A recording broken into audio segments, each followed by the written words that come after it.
পিন্টাৰেস্টত যাবা, পিন্টাৰেস্টত যাই কিনে সেটিংছত যাবা, সেটিংছত যাই কিনে তুমি একাউণ্ট মেনেজমেণ্টৰ তলত লিংক টু পিন্টাৰেষ্ট ইয়াতে ক্লিক কৰিবা।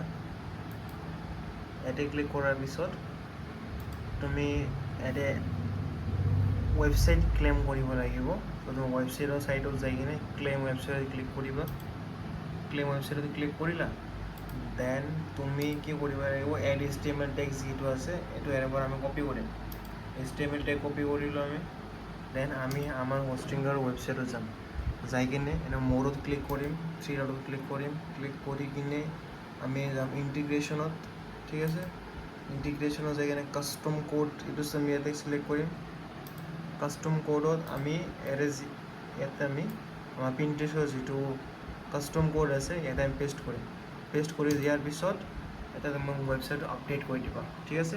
আপডেট কৰি দিলা, দেন তুমি ইয়াতে মাউচ লৈ কিনে ভিজিট ৱেবছাইটত ক্লিক কৰিবা।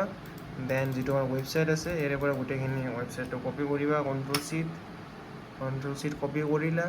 দেন পিন্টাৰেষ্টত যাবা, ইয়াতে তুমি ৱেবছাইট পেষ্ট কৰিবা, দেন ক্লেইম ৱেবছাইট ক্লিক কৰিবা। অট'মেটিকলি তোমাৰ ৱেবছাইট ক্লেইম হৈ যাব তোমাৰ হেৰিত, ঠিক আছে।